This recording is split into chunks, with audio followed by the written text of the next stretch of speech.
오늘 말씀의 제목은 하나님께서 명령한 대로라는 말씀을 제목을 가지고 같이 함께 하나님의 말씀을 나눌 때 하나님께서 부어주신 은혜가 충만하길 주님의 이름으로 소망합니다. 예. 오늘은 어버이 공경 주일로 섬기는 주간입니다. 오늘 말씀을 통하여서 어떻게 우리가 어버이 되시는 부모님들을 섬겨야 될지 말씀을 통하여서 깨닫는 은혜의 시간이 되길 주님의 이름으로 소망합니다. 예. 부모라는 그러한 직분을 얻기 위해서는 어떻게 해야 됩니까? 부모는 말 그대로 아버지와 어머니라는 것이죠. 이 아버지라는 소리를 듣고 어머니라는 소리를 듣기 위해서는 단 하나밖에 없습니다. 자녀를 낳는 것밖에 없는 것이죠. 결혼했다고 해서 아버지, 어머니가 되는 것이 아니죠. 자녀가 없으면 아버지, 어머니가 될 수가 없습니다.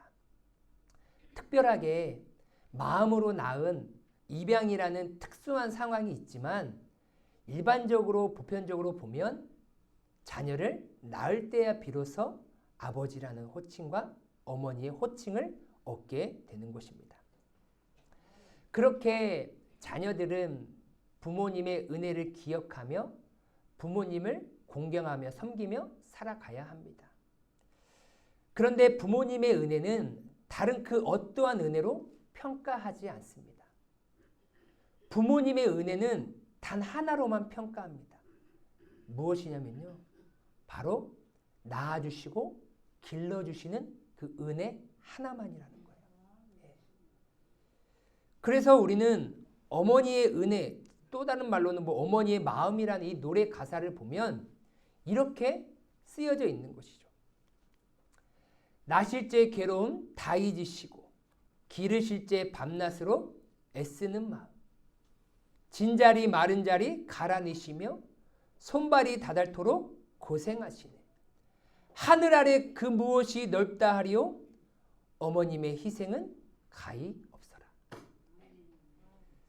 대학 등록금 내주시고 비싼 옷 사주고 나에게 유산을 물려주고 큰 집을 사주고 했기 때문에 어머님의 은혜가 큰 게 아니라 나를 낳아주시고 길러주신 그 은혜 자체만으로도 어머니의 은혜는 정말로 깊고 크다라는 것을 표현하고 있습니다. 또 어머님의 은혜라는 노래를 보면 높고 높은 하늘이라 말들 하지만 나는 높은 게 또 하나 있지. 낳으시고 기르시는 어머님 은혜. 푸른 하늘 그보다도 높은 것 같아. 가사를 적으면서도 이 작사가가 이 부모님의 은혜가 가장 높고 가장 넓은데 그 은혜의 기준을 무엇으로 놓았습니까? 낳으시고 기르시는 어머니의 은혜라는 사실입니다. 부모님의 은혜를 생각할 때 단 하나의 기준은 다른 기준이 아니에요. 나를 낳아주신 것만으로도 나를 길러주신 것만으로도 우리는 부모님의 은혜에 감사하며 부모님을 공경하며 살아가야 되는 줄 믿습니다. 이 이유 하나만으로도 부모님의 자격은 충분하신 거예요. 하지만 오늘날 부모의 자격은 달라지기 시작합니다. 나를 낳아주고 길러주신 것만으로도 부모님을 부모님 대접하며 공경하며 섬기는 삶을 계속 유지되는 것이 아니라 이제 부모의 자격이 달라지기 시작하고 있어요. 오늘날 사람의 인생을 수저로 많이 표현을 했습니다. 흙수저, 동수저, 은수저, 금수저. 수저로 사람의 신분을 계급화해 놓았다는 것이죠. 그것을 수저 계급론이라고 얘기해요. 수저 계급론의 기준은 누구에게 있느냐? 부모의 자산과 소득 수준에 따라 갈라진다는 거예요. 한번 보겠습니다. 보통 인터넷에서 이렇게 부모의 수준에 따라서 수저 등급을 나눈다라고 합니다. 자, 금수저는 자산 20억 이상 혹은 가구 연수입이 2억 이상 되는 금수저. 은수저는 자산 10억 이상 혹은 가구 연수입 8천만 원 이상. 동수저는 자산 5억 이상 혹은 가구 연수입 5,500만 원 이상. 흑수저는 자산 5천만 원 이하 혹은 가구 연수입 2천만 원 이하. 이렇게 구분을 나누고 그 부모님의 자산과 수입에 따라서 그 자녀들의 형편을 이제 나누기 시작한다라는 것입니다. 어디 수저에 지금 자녀들을 놓고 있으십니까? 세상은 부모님의 은혜를 낳아주고 길러주는 것만으로도 충분하다라고 가르쳐주지 않고, 부모님이 너 메이크업 못 사주니? 부모님이 너 차 한 대 못 사주니?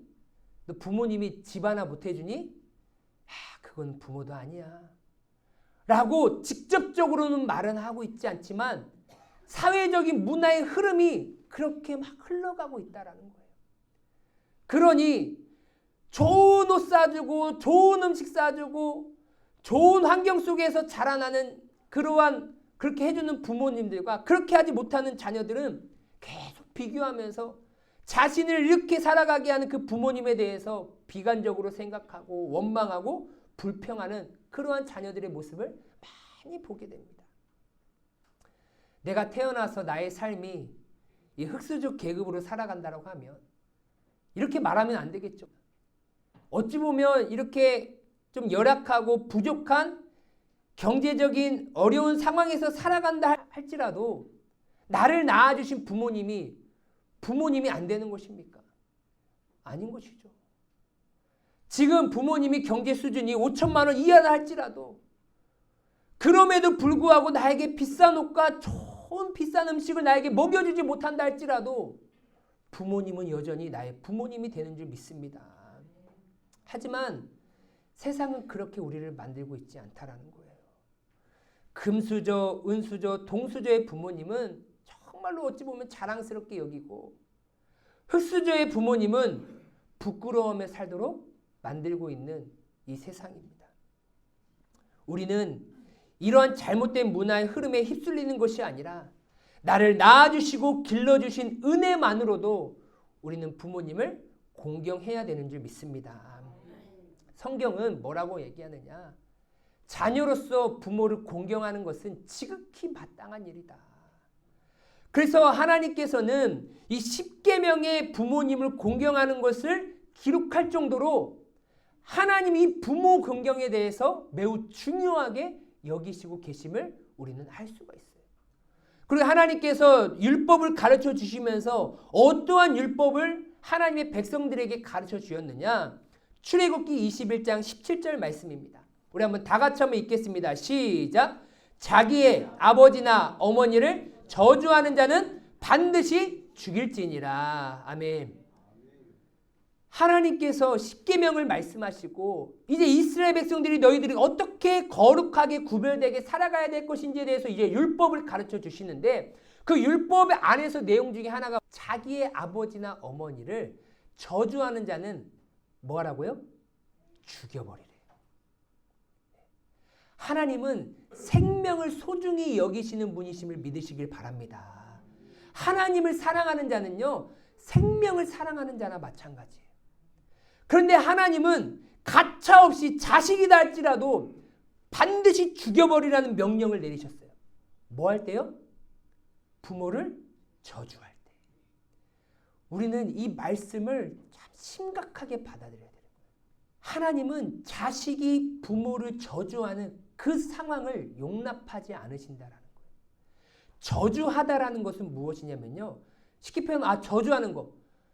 심한 욕을 한다든지 아니면 부모님에 대해 심한 원망과 불평을 한다든지 그것을 우리가 저주를 생각할 수 있지만 이 저주하다라는 이 단어의 의미를 살펴보면요. 보잘것이 없다. 시시하다. 하찮다라는 것이 이 저주하다라는 의미를 가지고 있어요. 그러니까 내 부모를 지금 어떻게 여기는 거예요? 시시하게 여기는 거예요. 하찮게 여기는 거예요. 가볍게 여기는 거예요. 왜? 다른 부모님들과 비교해 보니까 나는 흑수저 인생을 살아가는 거예요. 아, 부모님 좀 돈이 많고 여유가 있어가지고 나를 금수저로 살게 하면 아, 세상에서 학교에서 떵떵거리며 아이폰 꺼내면서 비싼 가방 메고 다니면서 비싼 옷 들고 다니면서 자랑하고 다닐 텐데 신발 하나 사는 게 왜 이렇게 힘든지, 핸드폰 바꾸는 것이 왜 이렇게 힘든지, 매일같이 나에게 해주지 못하는 그 부모님을 어떻게 여겨요? 하찮게 여기는 거예요. 보잘것없는 것으로 여기는 거예요. 그러한 모습이 부모를 저주하는 모습과 동일하다라는 거예요. 구약시대로 봤으면 그런 행동을 보입니까? 그냥 죽여도 아무런 이상이 없는 거나 마찬가지고. 왜요? 하나님은 부모를 저주하는 자식을 가만두지 않아요. 하나님을 아는 자들은 절대로 부모님을 저주해서는 안 되는 줄 믿습니다. 그래서 우리는 부모님을 공경하는 자로 살아가야 되는 것이 마땅한 거예요. 하지만 오늘 이 시대를 바라보십시오. 정말로 나를 낳아주시고 길러주시는 그 은혜만으로도 감사하며 부모를 공경합니까? 아니에요. 어른들 말에 이런 말이 있잖아요. 죽기 전에 자녀들에게 모든 유산을 다 물려주지 말아라. 그런 말들이 부모님들 사이에 이렇게 다 흘러가셨잖아요. 그래요, 안 그래요? 아직 안 흘러가셨다는 것은 아직 젊다라는 거예요. 그죠? 연세가 이제 막 70, 80, 90세 되신 분들은 벌써 그런 말이 다 흘러갔어요. 왜? 난 내 자녀에게 다 주고 싶은데. 아니, 아직 주지 마. 다 주는 순간 찾아오지도 않아. 부모 생각도 안 해. 쳐다보지도 않아. 그러니까 죽기 직전까지 끝까지 붙잡고 있어. 그리고 누구 줄지 정확하게 잘 아는 아이들에게 지목해놔. 어찌 보면 이게 안타까운 현실 아닙니까?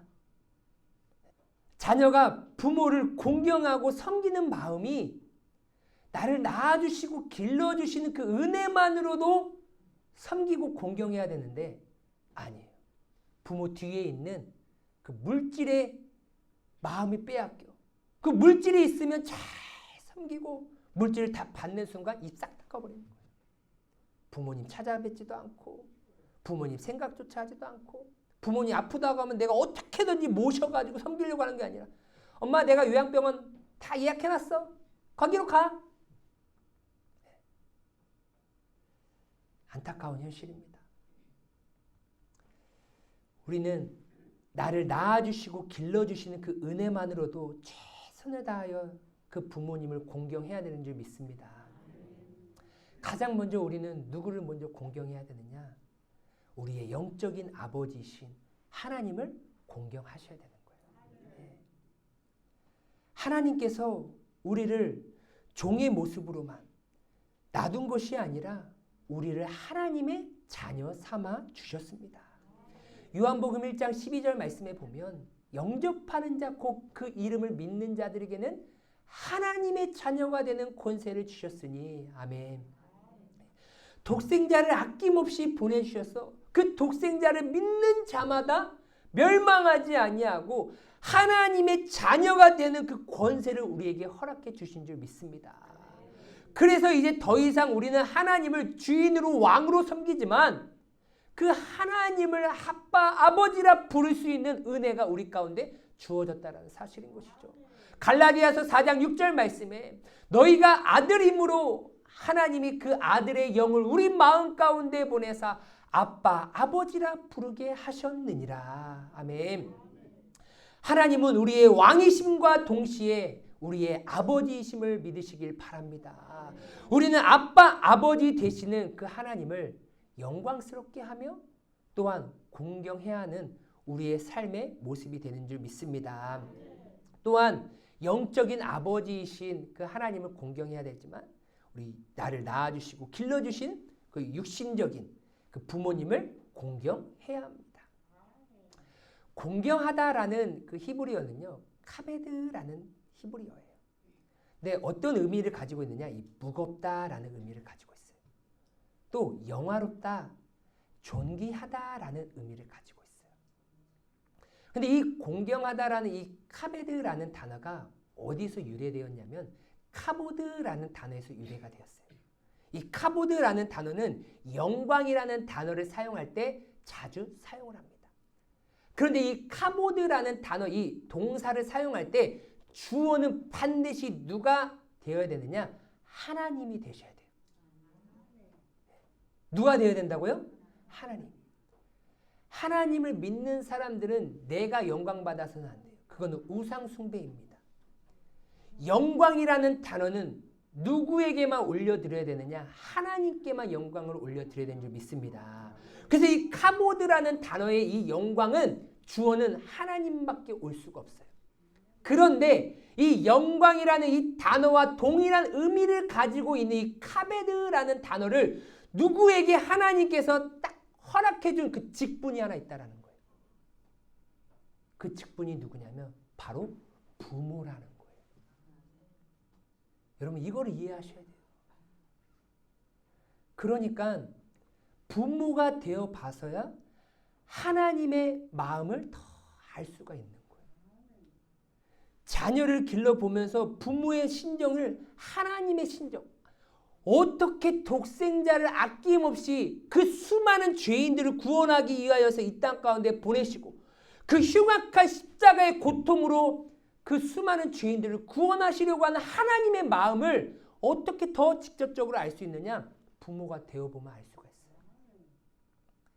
부모가 되지 못하면 간접적으로는 들어서 알 수는 있겠죠. 그 정도로 하나님의 영광이라는 그 자체, 즉 하나님의 영광은 가볍고 짧고 얇은 것이 아니라 이 세상 그 어떠한 것과 비교할 수 없고 무겁고 깊으며 크고 넓다라는 그런 의미를 가지고 있는 것이 바로 하나님의 영광인 거예요. 그래, 그러한 것과 동일하게 그러한 영광과 공경을 받을 수 있도록 하나님께서 허락해 주신 그 직분이 뭐라고요? 부모라는 거예요.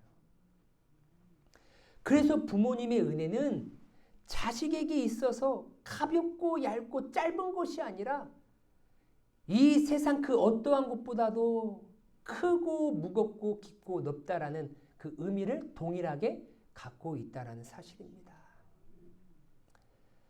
이렇게 하나님은 하나님의 백성들에게 받을 수 있는 그 영광스러움을 부모는 자녀들에게 받을 수 있도록 이 질서를 세워놓으셨어요.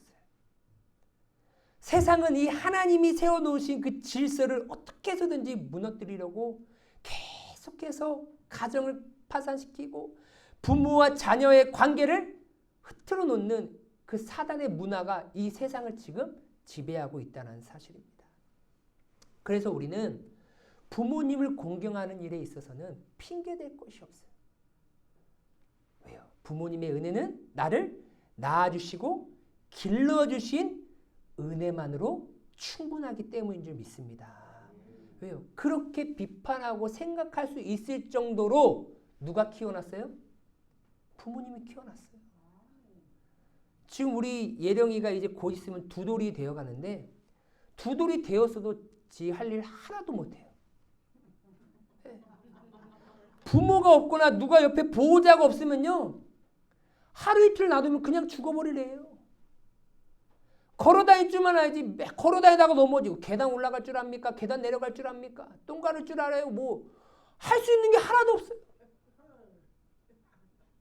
그걸 다 동영상으로 담아놔야 돼요. 지금. 그래가지고 야, 너 이랬다. 그런데 너 지금 컸다고 이러냐? 이렇게 얘기한다니까요. 지금 부모님이 가정 형편이 내 삶이 흙수저라는 것을 내가 생각할 수 있고 그것을 판단할 수 있을 정도로 성장시켜준 사람이 누구냐라는 거예요. 그런데 우리는 그 낳아주시고 길러주시는 그 은혜를 싹 다 잊어버리고 지금의 상황과 형편에서만 부모님을 판단하고 평가할 때가 많다라는 거예요. 자녀된 자로서 부모님을 공경하는 삶은 하나님의 명령이자 자녀로서의 마땅한 삶인 줄 믿습니다. 모든 사람마다 상황과 형편이 달라요. 그래서 부모님을 공경하고 섬기는 모습은 다양할 수가 있습니다. 하지만 부모님을 저주하거나 우습게 여기거나 가볍게 여기서는 안 된다는 것이죠. 어떤 사람은 부모님께 잦은 폭력으로 인하여서 아픔을 당하고 정말로 어려움을 겪은 자녀들의 모습들도 있습니다. 또한 어릴 때 부모님들이 그 자녀를 버림으로 인하여서 고아의 삶을 살아가는 그런 안타까운 그런 모습들도 있습니다. 그들이 어려서 당한 그 아픔과 힘듦과 어려움과 그 고난, 그 당한 상처, 우리는 헤아릴 수가 없어요. 그들의 마음을 이해할 수도 없습니다. 하지만 그럼에도 불구하고 부모를 공경해야 하는 것은 자녀의 도리라는 것을 잊지 말아야 하는 것이죠. 부모를 공경하라는 말씀은 모든 자녀들에게 주어진 하나님의 명령입니다. 나를 좋은 환경에서 키워준 부모만을 너는 공경해라라고 하나님께서 말씀하신 것이 아니라 부모를 공경하라라고 모든 자녀들에게 말씀하셨다라는 것을 우리는 반드시 기억해야 합니다. 그래서 예수님은 이렇게 말씀하셨습니다. 우리 한번 다 같이 한번 읽겠습니다. 시작. 나는 너희에게 이르노니 너희 원수를 사랑하며 너희를 박해하는 자를 위하여 기도하라. 아멘. 예수님께서는 지금 산상수훈을 통하여서 하나님 나라 백성들에게 어떻게 살아가야 될지를 가르치면서 뭐라고 말씀하시느냐? 너희는 원수를 사랑하라. 그리고 너희를 박해하는 자를 위하여서 뭐 하라고요? 기도하라라고 이렇게 명령하시고 가르치셨어요. 안타깝지만 다른 사람이 원수가 아니라 내 부모가 원수되는 자녀들의 모습들도 있습니다. 하지만 부모가 원수가 된 그러한 상황이다 할지라도 우리는 예수님의 가르침대로 순종해야 할 뿐인 줄 믿습니다. 우리는 원수를 갚는 인생이 아니라 원수를 사랑하는 인생이 되셔야 되는 거예요. 부모님이 나의 원수가 되었다라는 것은 정말 안타까운 현실이죠. 하지만 예수님은 그 원수마저도 사랑하고 나를 핍박하는 자를 위하여서 기도하라라고 얘기하고 있어요. 왜요? 그 부모님이 하나님을 알았으면 자녀를 버렸겠습니까? 그렇게 술 마시면서 폭력하며 그렇게 잘못된 행동을 했겠습니까? 하나님을 알지 못하는 그 죄성이 내 부모를 그렇게 만들었다는 것을 깨닫게 될 때 우리는 그 부모님을 용서하고 사랑하고 그 부모를 위하여 기도하게 되는 줄 믿습니다. 로마서 12장 19절 말씀에 이렇게 얘기하고 있어요. 내 사랑하는 자들아 너희가 친히 원수를 갚지 말고 하나님의 진노하심에 맡기라. 기록되었으되 원수 갚는 것이 내게 있으니 내가 갚으리라고 주께서 말씀하시니라. 아멘. 원수 갚는 것은 우리에게 있지 않아요. 원수 갚는 것은 누구에게 있습니까? 하나님께 있는 줄 믿습니다. 그래서 모든 그 행위에 대한 그 심판은 하나님께 맡기는 거예요. 아무리 부모님들이 자녀에게 해서는 안 될 행동을 했다 할지라도 모든 원수 갚는 것은 우리가 해야 할 행동이 아니라는 사실입니다. 원수 갚는 것을 하나님께 맡기는 것이 우리가 해야 할 모습인 것이고 우리는 하나님의 명령대로 자녀된 자로서 어떻게 해야 되는 거예요? 부모님을 공경해야 될 뿐입니다. 이렇게 행동할 수 있는 것은 사람의 능력, 나의 능력으로는 불가능한 거예요. 오직 십자가 복음의 능력인 줄 믿습니다. 십자가 복음의 능력이 내 심령에 가득 차야 원수를 사랑하고 나를 박해하는 자를 위해서 기도할 수 있고 그를 내가 심판하려 하지 아니하고 모든 심판을 다 하나님 앞에 내어 맡기며 그 원수를 사랑할 수 있는 자로 내 심령이 변화된다는 사실입니다. 다윗이 사울에게 쫓길 이유는 하나도 없습니다. 하지만 사울에게 쫓김을 당하면서 온갖 고난을 당합니다. 그런데 다윗에게 있어서 사울을 죽일 수 있는 기회가 2번이나 있었습니다. 그런데 다윗은 사울을 죽이지 않았어요. 다윗이 사울을 심판하지 않았습니다. 하나님이 기름 부음 받는 자를 내가 어찌 심판하리요. 이 얘기는 내가 죽이면 죽일 수도 있었지만 나는 심판자가 아니라 하나님 앞에 모든 사울에 대한 심판을 내어 맡긴 거예요. 다윗이 이렇게 할 수 있었던 그 힘과 능력은 어디서 나옵니까? 하나님이 다윗과 함께 하셨기 때문인 줄 믿습니다. 다윗과 함께 하지 않으면 인간의 생각과 인간의 마음이었으면 어떻게 했습니까? 벌써 죽였어요. 십자가 복음의 은혜가 임하게 되면 하나님께서 원수였던 우리를 사랑하시고 용서하셨던 것처럼 원수와 같았던 부모님도 사랑하고 공경하게 되는 줄 믿으시길 바랍니다. 그래서 복음은 모든 허물과 아픔을 덮는 사랑의 능력이라는 거예요. 그 복음으로 내 안에 충만하면 하나님이 나의 모든 죄악과 허물을 다 덮어주신 것처럼 그 부모님이 나에게 잘못된 행동들에 대한 그 모든 아픔과 허물들을 복음의 사랑으로 다 덮어줄 수 있는 거예요. 우리가 TV에서 보면 그런 광경들도 보게 되잖아요. 뭐 환경이야 어떻든지 간에 자녀를 버리고 나서 다 그 자녀들이 해외로 다 입양됩니다.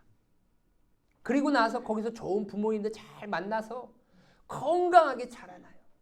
건강하게 자라나서 찾는 분이 누구예요? 나를 낳아주신 그 부모님을 찾아요.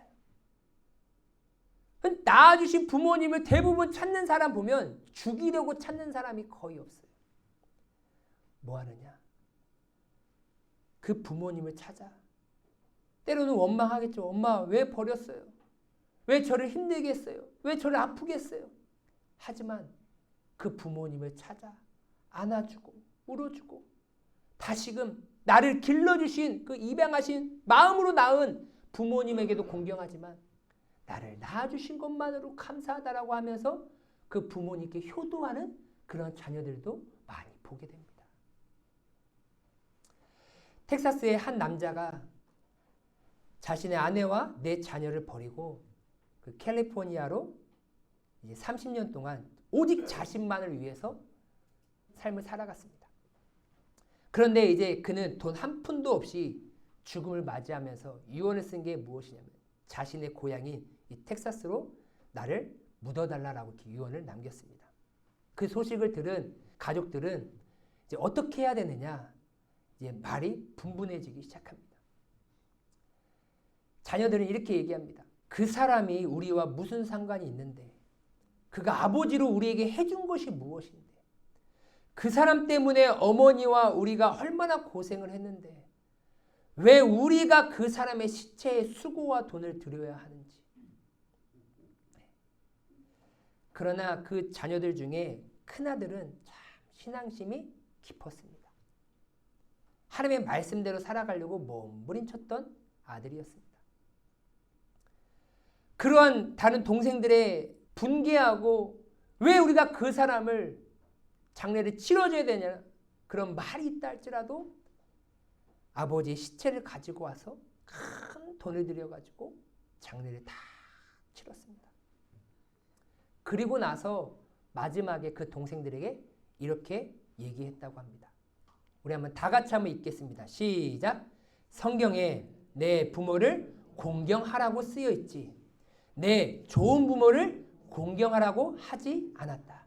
나는 성경 말씀대로 순종했을 뿐이다. 인간적인 부분으로 생각하면 동생들의 말이 맞아요. 아버지가 아니죠. 그 사람이에요. 인간적으로 생각하면 그 사람이라고도 말하고 싶지가 않아요. 그 땡땡. 아내와 자식들을 버리고 자신의 만족을 위하여 홀로 살아간 그 인생 누가 아버지라고 부르고 싶겠습니까? 부르고 싶지 않죠. 육신의 모습이라면 그냥 찾아오는 것이 아니라 아예 생각조차 하고 싶지도 않았을 것입니다. 하지만 이렇게 큰 아들이 장례를 치러줄 수 있었던 것은 바로 복음의 능력인 줄 믿습니다.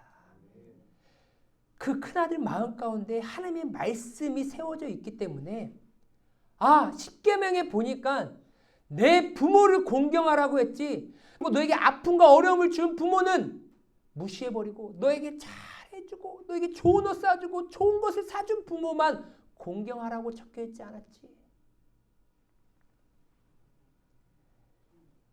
이렇게 복음으로 가득 찬 그 심령은 어떠한 상황 속에서도 내 부모를 공경하는 인생으로 살아가게 된다는 사실입니다.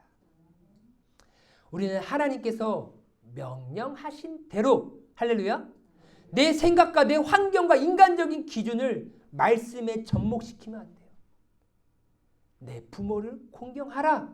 하나님께서 명령하신 대로 우리는 부모님을 공경해야 되는 줄 믿습니다. 오늘 본문 말씀에서도 이렇게 말씀하시잖아요. 너는 내 하나님 여호와께서 명령한 대로 네 부모를 공경하라. 그리하면 네 하나님 여호와가 네게 준 땅에서 네 생명이 길고 복을 누리리라. 하나님께서 명령하셨어요. 네 부모를 공경하라. 자녀가 건강하게 복되고 오래 살 길은 하나님께서 미리 가르쳐 주셨어요. 네 부모를 뭐 하라고요? 공경하라고요. 그러면 하나님께서 내가 따는 그 땅에서 생명과 복을 허락해 주신다라고 약속하셨습니다. 이 신명기 5장 16절의 이 약속의 말씀을 믿으시고 붙잡으시길 주님의 이름으로 소망합니다. 또한 잠언 23장 25절 말씀에 이렇게 말씀하고 있어요. 내 부모를 즐겁게 하며 너를 낳은 어미를 기쁘게 하라. 자녀는 부모를 기쁘고 즐겁게 해야 하는 줄 믿습니다. 부모님이 살아계시면 부모님을 기쁘게 하고 즐겁게 해드려야 될 사명이 자녀에게 있는 거예요. 부모님이 살아계시지 않은 분들은 이제 부모로서 공경을 받으셔야 되는 거예요. 자녀들이 부모님을 즐겁고 기쁘게 해드리려고 할 때 나는 어떨 때 기뻐하고 즐거워하는지 자녀들에게 잘 가르쳐 주셔야 돼요. 자녀들이 교회 안 나와서 속상해 하시는 부모님들이 있으시죠. 잘 기억하시기 바랍니다. 자녀들에게 잘 가르치셔야 돼요. 부모가 뭐 할 때 기뻐하는지, 뭐 할 때 행복하는지. 그래서 잠언 23장 25절 말씀을 매일 문자로 보내세요. 그럼 어떻게, 그렇지, 나는 부모님을 기쁘게 하고 즐겁게 해드려야 되지. 그러면 내 부모님이 뭘 기뻐하실까? 뭘 즐거워하실까? 매가지 돈만 주는 거 기뻐하는 거 하면 어떻게 해요? 돈만 주겠죠. 네. 근데 그게 아니라 엄마는 너와 함께 같이 예배 드리는 것을 가장 기뻐하는 것을 가르쳐 주셔야 돼요. 할렐루야. 네. 하나님을 섬기고 하나님을 예배하는 것을 나는 가장 기뻐한다. 그러면 깨어있는 그 자녀들은 나 부모님을 공경해야겠지라고 생각하면 부모님을 생각해서라도 어떻게 해요? 교회에 나온다라는 것이죠. 이렇게 우리는 부모님을 공경해야 되겠지만 공경해야 될 부모님이 살아계시지 않는다라고 하면 이제 내 자녀가 나를 공경해야 되는데 내 자녀에게 잘 가르쳐서 그들이 부모를 잘 공경할 수 있도록 같이 함께 하나님 앞에 나와 예배할 수 있도록 그렇게 가르치는 부모님이 되시길 주님의 이름으로 소망합니다. 태어날 때부터 다리가 마비가 되어 휠체어를 타고 다니는 한 아이가 있었습니다. 부모님의 그런 희생과 헌신으로 인하여서 별 탈 없이 일반 학교에 들어가면서 잘 적응을 하고 있었어요. 근데 학교에서 글을 쓰는 시간이 있었다고 합니다. 그 제목을 뭐라고 적었냐면 만약 내가 다시 태어난다면 이라는 이 제목을 가지고 이 아이가 글을 썼다고 합니다. 어떤 글을 썼냐면 만약 내가 다시 태어난다면 나는 내 어머니의 어머니로 태어나고 싶다. 그래서 지금까지 받은 고마움을 어머니의 어머니가 되어 보답하고 싶다. 지금의 나는 어머니의 고마움을 보답하며 살 수가 없다. 그러기에 다시 태어날 수만 있다면 나는 내 어머니의 어머니로 태어나서 그 무한한 사랑을 조금이라도 갖고 싶다. 이것을 읽은 선생님이 정말로 큰 감동을 받아서 다시 한번 부모님의 은혜를 생각해 보았고 이것을 인터넷에 올렸더니 많은 사람들이 이걸 보고 깨닫게 되었다고 합니다. 우리는 부모님의 은혜를 기억해야 합니다. 부모님의 은혜가 없으면 우리의 존재는 없다라는 것을 기억해야 하는 것이죠. 그래서 자녀된 자로서 부모님을 공경하는 삶은 마땅히 행해야 되는 삶인 것입니다. 먼저 나를 영적으로 자녀 삼아주신 그 하나님을 공경하시길 주님의 이름으로 소망합니다. 또한 나를 이 세상에 태어나고 어렸을 때부터 나를 길러주시고 지금까지 건강하게 성장할 수 있도록 옆에서 뒷바라지 해주신 그 부모님을 공경해야 되는 줄 믿습니다. 우리는 하나님의 자녀된 자로서 또한 부모님의 자녀로서 하나님과 부모님을 공경하는 삶은 지극히 마땅한 삶임을 기억하며 하나님께서 내 부모를 공경하라라는 이 명령대로 우리는 순종함으로 하나님께 영광 돌리며 부모님을 사랑하고 섬기는 우리 아름다운 믿음의 자녀분들이 되시길 주님의 이름으로 소망합니다.